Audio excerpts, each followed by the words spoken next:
First story. Jenny. When I was 4 years old, my mom and I moved into a large colonial house that was built in the late 1800s. My mom always had a weird feeling about the house. There was a little bricked off section in the basement and we never knew why it was there. My mother told me that soon after we moved into the house, I suddenly had an imaginary friend. One day, out of the blue, I told her that I had been playing with a little girl named Jenny. She thought that it was just a phase and didn't pay much attention to it. I told her that Jenny wanted me to let the cat go down into the basement so that she could play with it. My mother allowed me to let the cat go down there. It never came back. That creeped her out. Then, a few days later, I told her Jenny wanted me to go down into the basement to play with her. My mother refused and told me to go upstairs to bed. I did, and when I woke up the next morning, I had deep scratches on my back and legs. My mom decided to research the history of the house. She found an old picture of the house and the family who used to live there. She showed me the picture and asked if I recognized any of them. There were 7 little girls in the picture and, without hesitation, I pointed to one of them. The names of all the family members were written on the back. The girl I had pointed to was named Jenny. My mother got scared, because during her research, she had discovered that the girl named Jenny had gone down into the basement one day and was never seen again. The family never found her and they moved shortly after that. After I identified the girl in the picture, it was all way too much for my mom to handle. We moved out of the house and found somewhere else to live. When I turned 18, my told me all about what had happened in that house. It still scares me when I think about it. Second story. Don't tell anyone my name. My niece had an imaginary friend, but she said she wasn't allowed to tell anyone his name. She said he told her everyone would get scared if they knew it. We kept asking her, but she would never tell anyone the name. Then one day, her mom and I were in the hallway and my niece didn't realize it. She was talking to her imaginary friend and called him by his name. To this day, whenever I think about it, I am still creeped out. The imaginary friend's name was Lucifer. Third story. Funny faces. I was staying in my aunt's house when I saw my 4-year-old cousin, April, sitting on the stairs. She was making funny faces. I asked her what she was doing and she said, "I'm copying the lady with the braid." There was no one else there, so I asked, "Where is the lady, April?" She pointed up at a beam running parallel to the stairwell. "And what is the lady doing?" I asked. "Making funny faces," April replied. I was about to go upstairs when April said something that stopped me in my tracks. "Her braid is around her neck." I asked her what she meant. April pointed up and said, "The lady is hanging by her braid. She's making funny faces at me." Then April started making a face. Her eyes were wide and bugged out, her mouth hung open and her tongue stuck out. I realized it was the face of someone who was strangling to death. Fourth story. Matt. When I was growing up, there was a girl in my neighborhood who very weird. All of the other kids were freaked out by her. One day, she told all of the kids that, in the forest behind her house, there were dead, bloody people. When they heard this, all of the kids freaked out and told their parents. Their fathers had to go out and search the forest, just in case. All they found was candy wrappers and empty beer bottles. After that, all of the kids in the neighborhood refused to go near her, including me. A few years later, my parents divorced. On the day the moving came to take my mom's things out of the house, the girl came out of nowhere and told me that Matt didn't like that my parents were getting a divorce. I had no idea who Matt was. Even though I stopped being friends with her, my dad was still friends with her parents. My dad told me that Matt was her imaginary friend. Her parents had told him all about the problems they were having. Matt was often too physical. They claimed that Matt could control the lights and could even make the power go out.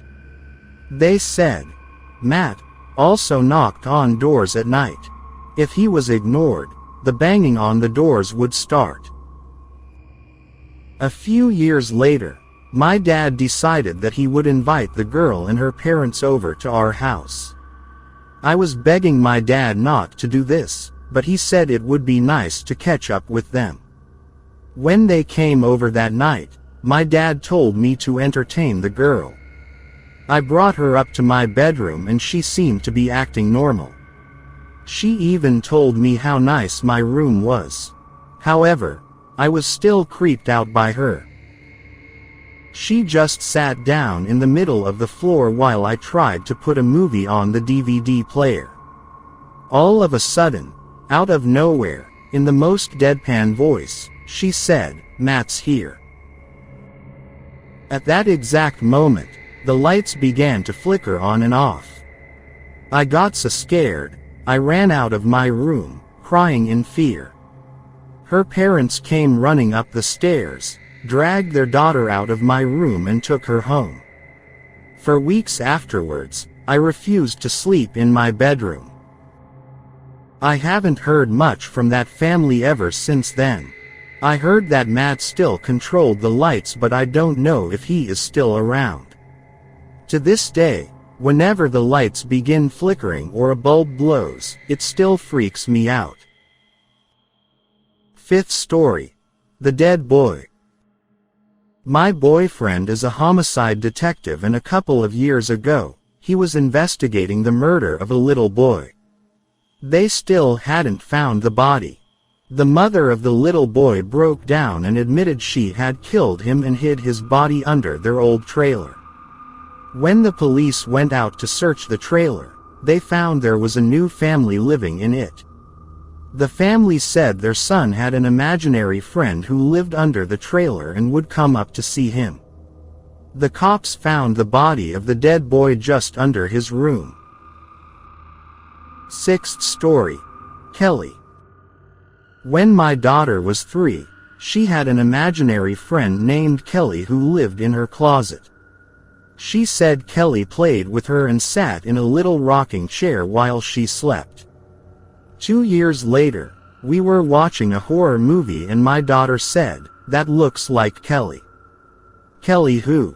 I asked. "You know, Kelly," she replied, "the dead girl that lived in my closet." Seventh story. The Little Girl in the Lake. When I was a kid, we often went camping on Lake Daring in New Hampshire. One day, when I was 6 years old, I fell off of the dock and plunged into the water. I couldn't swim. While I was underwater, I distinctly remember seeing a little girl down there who told me to look up towards the sun and just keep kicking and I'd be fine. I swam to the surface just in time for my grandfather to grab me and pull me back on the dock. I found out later that a little girl had drowned in that lake near that very same spot. Eighth story. Jessica. When I was just a baby, my older sister Julia had an imaginary friend named Jessica. She said when Jessica got mad, her eyes turned green and her voice grew deeper. She was Julia's friend for a long time, but then things started to get a little weird. After a while, my parents began to believe that our house was haunted. One night, my mom was putting me to bed and I began to cry and point at the corner. My mom tried to comfort me, but I kept crying and pointing at the same corner. All of a sudden, My sister walked into the room, pointed at the corner and yelled, "Jessica! Stop it!" I immediately stopped crying and Julia said, "Sometimes Jessica likes to put on scary masks and scare people." My mom was a little freaked out and said, "Tell Jessica that if she can't play nice, she can't play here at all." Eventually, my sister Julia outgrew her imaginary friend and stopped mentioning her. A few years later, my little sister Abby began to talk. She told my mom she had a friend that no one else could see. She said her imaginary friend's eyes turned green when she was upset. My mother asked her what her imaginary friend's name was and she replied, "Jessica." Ninth story. Scotty. Back when I was in elementary school, my best friend's name was Ryan. We were around 6 or 7. One day, there was a new kid in our class. His name was Andrew and he had just moved in from out of state. He was socially awkward and used to sit alone, just talking quietly to himself. The strange thing was, he always appeared to be enraged during these conversations with himself. Ryan and I decided to befriend him and he invited us over to his house for a sleepover. The whole day went by without incident and it was all good fun. Andrew seemed different at home. He was more relaxed, more comfortable, more normal. That night, we went to sleep in his bedroom which was in the basement. I remember lying there on the floor. My buddy Ryan was asleep near me and Andrew was across the room on a couch. It was dark and I could only see his outline. All of a sudden, Andrew started making some eerie high-pitched noises. It sounded like a steaming tea kettle. Then he stood up, still letting out that high-pitched screeching noise and I saw him walking towards me. I kicked Ryan to wake him up and both of us were freaking out. Andrew kept walking until he was standing over us. Then, he just kneeled down and slowly let the screech die out. Ryan and I looked at each other, unsure about what to do. Suddenly, Andrew grabbed our arms and started squeezing like he was trying to crush them. In a disturbing low voice, he growled, "Scotty wants you both to leave." I ripped my arm out of his grasp and so did Ryan. Andrew got up again and just stood there staring at us, letting out a high-pitched evil laugh. We both got up and I suggested going to Andrew's mom's room to wake her up. Before we took a step, Andrew just started screaming at the top of his lungs.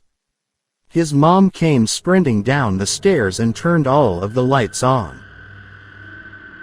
We saw that Andrew had scratches up and down his arms and his face looked deathly pale. His mom laid him on the ground and held him down. She was trying to speak over his screams and she was saying things like, "Andy. Andy. It's okay. Scotty isn't real. Andy." She turned to us and told us to go upstairs and put our coats on.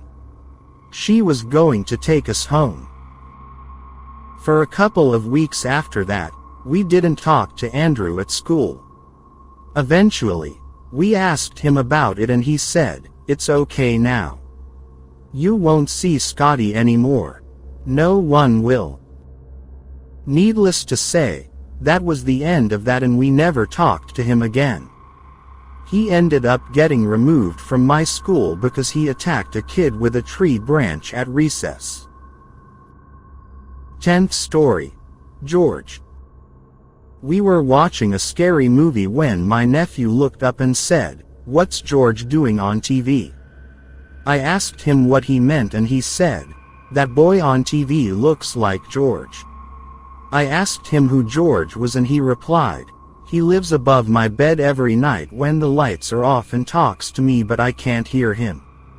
I asked him to draw me a picture. He drew a small boy with black holes for eyes and no teeth who was bleeding from his neck. "That's George," he said. 11th story. Tuna.